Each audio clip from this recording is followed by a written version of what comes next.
Hi friends, আমি অর্পিতা। আমার চ্যানেলে আপনাদের সবাইকে স্বাগত। আশা করছি আপনারা সবাই ভালো আছেন। আমিও ভালো আছি এখন, কিন্তু ভালো থেকেও ভালো নেই। কেন বলুন তো? আপনাদের পাশে তো আসতে পারি না এখন বেশি বেশি করে। এখন আমার শরীরটা খুবই খারাপ বন্ধুরা। ভালো আছি বলতে হয়, কারণ দিনের শুরুতে একটা খারাপ আছি বলাটা কীরকম একটা লাগে। আমি বলেছি যে আমার গলার প্রবলেম হচ্ছে, এখন গলায় ইনফেকশান হয়েছে। যাই হোক, এখন আমি যেহেতু একটু একটু সুস্থ, এখন গলার জন্য আমি গান করতে পারছি না। আমার অর্পিতা বলবেড়া চ্যানেলে যারা দেখেন তারা জানেন যে বেশ কিছুদিন ধরে ভিডিও অল্প অল্প করে মাঝে সাঝে একটা দুটো করে আসছে। কিছু করার নেই বন্ধুরা, একার হাতে এমনিতেই সংসার আমার, তারপরে দ্বিতীয়ত অনেক দিক থেকেই চাপ, বুঝতেই পারছেন। তারপরে নিজের শরীরটা খুবই খারাপ। যাই হোক বন্ধুরা, আমি বলেছি যে আমার এখন গানের ভিডিওটা যাবে না, কারণ আমার গলার যা অবস্থা, এখন ডাক্তার বারণ করে দিয়েছে। তো সেজন্য আমি এখন গানটা অ্যাভয়েড করছি, বলতে অ্যাভয়েড কিছু দিনের জন্যে। আপনারা আবার শুনতে পাবেন, যারা আমার গান ভালোবাসেন আবার শুনতে পাবেন, কিন্তু একটু অপেক্ষা করতে হবে গানের জন্য। এখন আমার কিছুদিন ধরে শুধু রান্নার ভিডিওগুলো যাবে, এখন তাও আমি রেগুলারিটি করতে পারছি না। আর আমার টুনটুনি কুটির চ্যানেলে আপনারা আরও ভালোভাবে জানতে পারবেন, আমি ওতে দিচ্ছি একটু একটু করে যে আমার প্রবলেমটা কি হয়েছে, কি ব্যাপার। জানতে চাইলে কমেন্ট করুন, আরও জানতে পারবেন। তো আজ আমি কি নিয়ে চলে এসেছি, নিশ্চয়ই একটা রান্না নিয়ে এসেছি নিশ্চয়ই বন্ধুরা। আজ গ্রাম বাংলার একটা খাওয়ার আমি তুলে ধরবো আপনাদের পাশে। এটা আমি ছোটোবেলা দিদাদের কাছে শুনতাম। সরি বন্ধুরা, গলার প্রবলেম আছে, সেজন্য মানে প্রচণ্ড প্রবলেম আছে। তো তখন দিদারা বলতো যে আমাদের দেশে ঘরে তখন আনারস প্রচুর, মানে যেটা পাইনঅ্যাপেল বলি আমরা, তাই তো? আনারস প্রচুর। এই আনারসেরই একটা চাটনি, সেটা আবার মাছের ডিম দিয়ে। বলছি, ইস, মাছের ডিম দিয়ে আনারসের চাটনি? আনারসের চাটনি আলাদা হবে, মাছের ডিম দিয়ে কী করে হবে? হবে বন্ধুরা। এটা তখনকার দিনে গ্রাম বাংলায় তখন পুকুরের মাছের এই বর্ষাকালে মাছের ডিম অ্যাভেলেবেল। তো সেই ডিম দিয়ে তারা কি করতো, আর বর্ষাকালেই কিন্তু আনারসটাও হয় বন্ধুরা। তো এই আনারস দিয়েই তারা করতো। চলুন আজ আমি আপনাদের করে দেখাই তারা কিভাবে করতো। খুব ইনগ্রিডিয়েন্টস বেশি লাগে না, মানে উপকরণ বেশি লাগে না বন্ধুরা, অল্প উপকরণের দিয়েই এটা রান্না। চলুন বন্ধুরা, আমি তাহলে রান্নার উপকরণগুলো আপনাদের দেখিয়ে দিই। বন্ধুরা, উপকরণ হিসেবে মাছের ডিম তো লাগছে।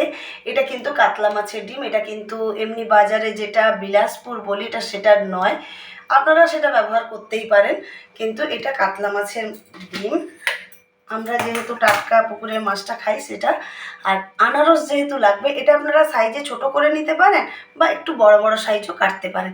আমি একটু বড় বড় সাইজ কেটেছি, কারণ আমার বাড়িতে যারা আছেন সব সদস্যরা, মানে 3 জনে, আপনারা তো জানেনই। চলুন, আর বাকি উপকরণের মধ্যে বন্ধুরা কিছুই না, একটু গোটা সর্ষে, 5 ফোড়ন, একটা শুকনো লঙ্কা লাগছে, নুন হলুদ পরিমাণ মতো লাগছে, আর চিনিটা আপনারা দিতে পারেন না দিতে পারেন। যদি আপনাদের আনারসটা মিষ্টি হয় তাহলে আপনাদেরকে দিতে হবে না, আর যদি আনারসটা মিষ্টি না হয় তাহলে কিন্তু একটু দিতে হবে। টক মিষ্টি মিষ্টি লাগবে তো চাটনিটা। চলুন বন্ধুরা, প্রথমে আমি কড়াটা ধরিয়ে দেব।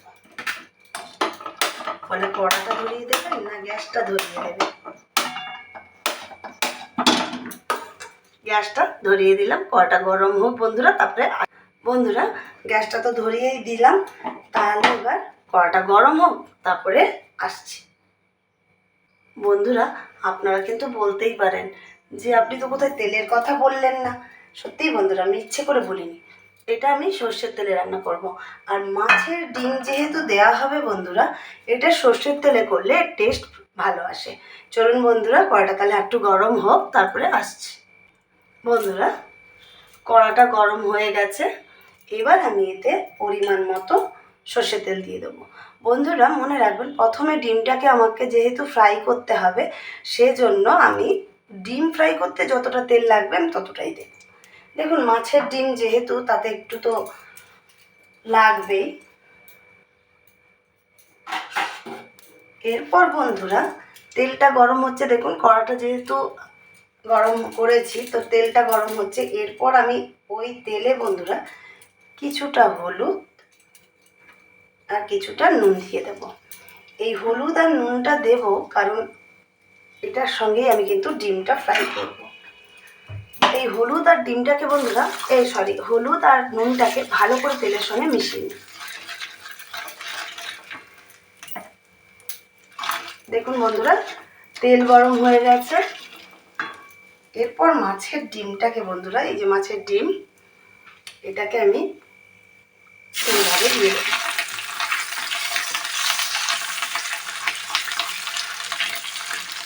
দিয়ে বন্ধুরা মাছের ডিম যেহেতু একটু ছিটকাতে থাকে, কারণ মাছের ডিম যেহেতু ছোটো ছোটো অত ছিটকাতেই থাকবে, কিন্তু আমাকে ফ্রাইটা ভালো করে নিতে হবে বন্ধুরা। এর মধ্যে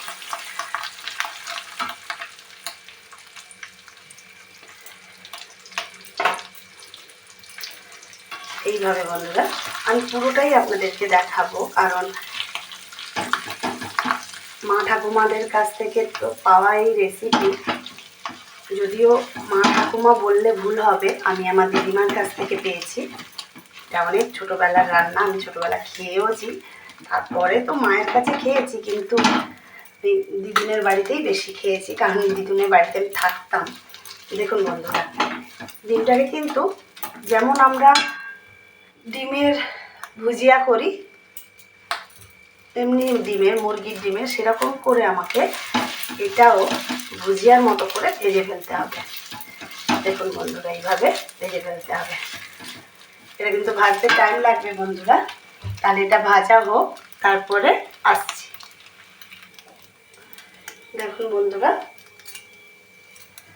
ডিমটা ফ্রাই হয়ে এসছে। একটু লাল করে ফ্রাই করতেই পারেন, কিন্তু বেশি আবার কড়া করে ফেলবেন না। বেশি কড়া করলে আবার যখন চাটনিটা করবেন তখন কিন্তু এর মানে ডিমটা একটু খড়া খড়া হয়ে থাকবে, আর মানে একদম দেখবেন মনে হচ্ছে যেন ডিমটা জলের সঙ্গে মিক্সড করেনি। দেখুন বন্ধুরা এইভাবে হালকা করে ফ্রাই করে, নয় হালকা আবার নয় একদম কাঁচা থাকবে, এইরকমই ফ্রাই করে নেবেন। দেখুন বন্ধুরা ফ্রাই করে আমি নামিয়ে নিলাম।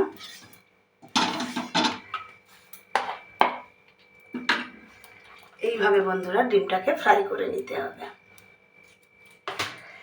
এরপরে বন্ধুরা কড়াটাকে আবার কিছুক্ষণের জন্য একটু গরম করতে দিতে হবে। তাহলে কড়াটা গরম হোক বন্ধুরা, তারপরে আসছি। বন্ধুরা কড়া গরম হয়ে গেছে। এইবারে চাটনিতে আমি যতটা পরিমাণে তেল দেব পুরোটাই দিয়ে দেব। দেখুন অল্পই তেল লাগবে চাটনিতে, বেশি লাগবে না, যেহেতু আমার ডিমটা ফ্রাই করতে একটু তেলটা লাগতো, আর বাকি না হলে তেল খুব একটা লাগবে না।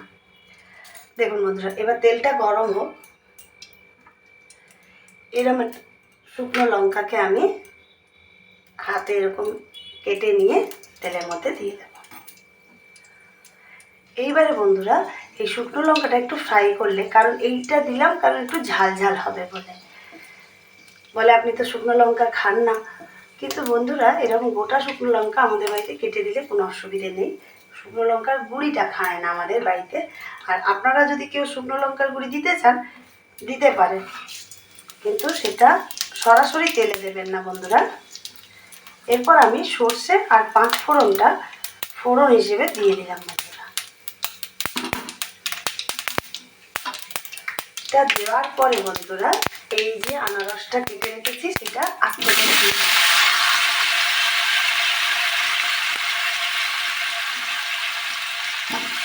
বন্ধুরা, আনারসটা আপনারা আরও ছোটো ছোটো করে কাটতে পারেন বন্ধুরা, আমি একটু বড় বড় সাইজ কেটেছি।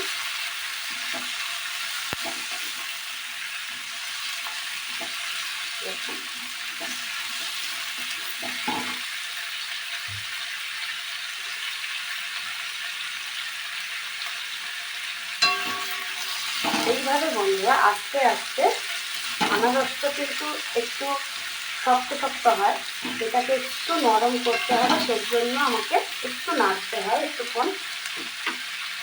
এর ওপরে বন্ধুরা যেহেতু মাছের ডিমের মধ্যে আমি সব কিছু নুন ওটার মাপে দিয়ে রেখেছি, এখানে আমি চাটনির পরিমাণ পরিমাণ মতো নুন আর টমেটো গুঁড়োটা দিয়ে বেশি দেবো না, হলুদ গুঁড়ি আবার বেশি পড়ে গেলে গন্ধ করতে পারে বন্ধুরা, অল্প করে দেবে। দেখুন দিয়ে বন্ধুরা এইভাবে একটুক্ষণ কষাতে হবে। আমি দেখাবো কষানোটা, কারণ কষানোটা অনেকটা বেশি করে ফেলে, অনেকটা বেশি হবে না বন্ধুরা, একদম অল্প পরিমাণে কষানো। দেখুন মানে আনারসটা টাইট থাকে তো, ওটা একটু নরম নরম হয়ে যাবে। জল পরিমাণে দিতে হবে বন্ধুরা, সেটা আমি দেখাবো জলের পরিমাণটা কতটা দেবো।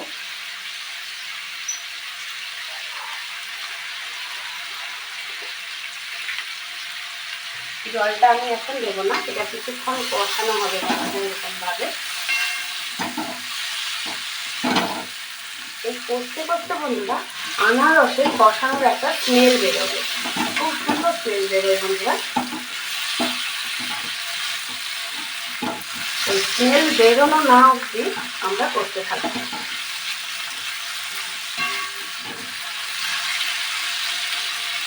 এইভাবে বন্ধুরা স্মেলটা কিন্তু বেরো যাচ্ছে। আপনি তো স্মেলটা আপনাদেরকে দেখাতে পারবো, কিন্তু স্মেলটা তো দিতে পারবো না। দেখবেন আপনারা বাড়িতে যখন ট্রাই করবেন আপনারা বুঝতে পারবেন যে আনারস থেকে একটা স্মেল বেরোচ্ছে। এরপর বন্ধুরা ভেজে রাখা যে ডিমগুলো আছে, মাছের ডিমগুলো, আমি সেগুলো দিয়ে দেবো।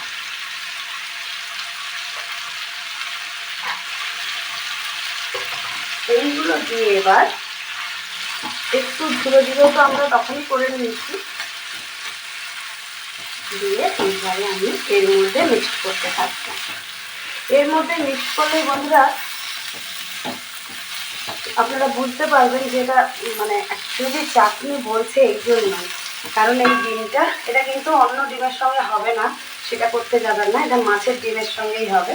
যে কোনো মাছের ডিম আপনাদের অ্যাভেলেবেল থাকবে।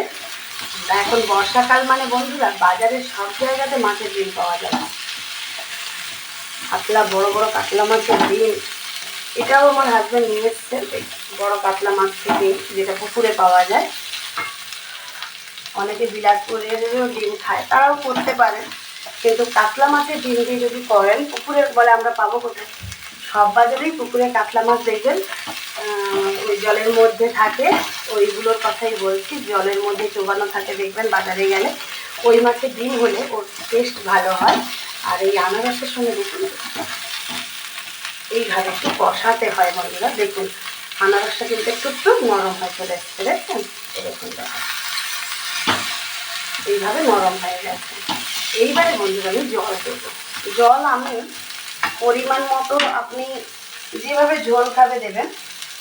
আমার এই যে বাটিটায় আমি আনারস রেখেছিলাম, এই বাটিটাতে দেখুন এই পর্যন্ত জল নিয়েছি, কিন্তু পুরোটা দেবো না আমি, যদি দিয়ে দিলেই হয়। ধরুন এই দাগটা অবধি, সরি বন্ধুরা। দেখুন এরপরে বন্ধুরা আনারস যদি দেখেন যে টক, তাহলে একটু চিনি দেবেন।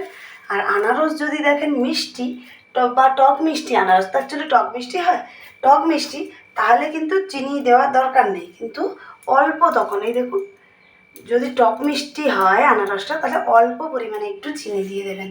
আর যদি দেখেন যে না আনারসটা প্রচণ্ড হারে টক, তাহলে একটু মিষ্টি দেবেন, তাহলে টক টক মিষ্টি মিষ্টি লাগবে। এরপরে বন্ধুরা ঢাকনা কোনো দিতে হবে না, কিছু ঢাকনা দিতে হবে না, এইভাবে কিছুক্ষণ রেখে দিতে হবে। তারপর আস্তে আস্তে দেখুন, তাহলে এটা এখন থাক, ফুটুক, ফুটে জলটা একটু আসুক, মরে আসুক, তারপরে আমি আসছি। দেখুন বন্ধুরা ঝোলও মরে গেছে এবং আনারসও খুব সুন্দর সেদ্ধ হয়ে গেছে। দেখুন দেখছেন আনারস সেদ্ধ হয়ে গেছে। এইবারে আপনি কতটা ঝোল রাখবেন সেটা একমাত্র আপনার ব্যাপার। আপনি একটু বেশি রাখতে পারেন, কম রাখতে পারেন।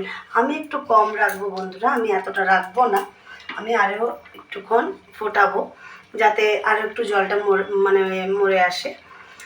বন্ধুরা দেখুন অলরেডি ফুটে গেছে, আমি আরেকটু জলটা মেরে দেবো, আমি এতটা রাখবো না। সুন্দরভাবে সেদ্ধ হয়ে গেছে আনারস। আর ডিমটা দেখুন, আপনি যেভাবে জোড়া দিয়েছিলেন সেভাবেই আছে, দেখুন কোনোভাবে কিন্তু ঘেটে যায়নি। এই জন্যই আমি বলেছিলাম যে ডিমটা যখন ফ্রাই করবেন অল্প একটু শক্ত, আবার একদম যেন কাঁচা না থেকে যায়। অনেকে হালকা পাতলা বললে কি করে একটু কাঁচা কাঁচা মতো রেখে দেয়, কিন্তু না, সেটা করবেন না। সেটা করলে কিন্তু ঝোলের সঙ্গে পুরো ঘাটা ঘাটা হয়ে যাবে। কিন্তু দেখুন যেভাবে আমি ডিম দিয়েছি ভাজা সেভাবেই আছে বন্ধুরা। চলুন তাহলে বন্ধুরা আর একটু ফুটে আসুক, তারপরে আসছি। বন্ধুরা দেখুন, মাছের ডিম দিয়ে আনারসের চাটনি আমার কমপ্লিট। এবার আমি প্লেটিং করে আসছি। বন্ধুরা আমার মাছের ডিম দিয়ে আনারসের চাটনি রেডি। এরকম দেখুন আমি পরিবেশন করে দিয়েছি।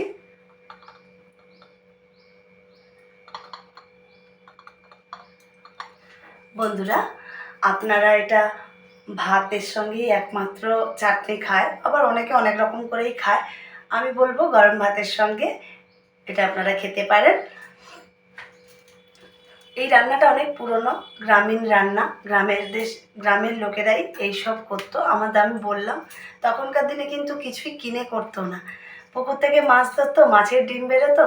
এই বর্ষাকালে তো মাছের ডিম পাওয়া যায়, তখন করতো। আর আনারস তো বর্ষাকালেই হয় আমাদের দেশে ঘরে, তো করতো। এমনকি আমি একটা কথা বলে দিই ইম্পর্টেন্ট, যদি দেখেন যে আনারসটা মিষ্টি, খুব মিষ্টি, অনেক সময় হয় আনারস মিষ্টি হয়।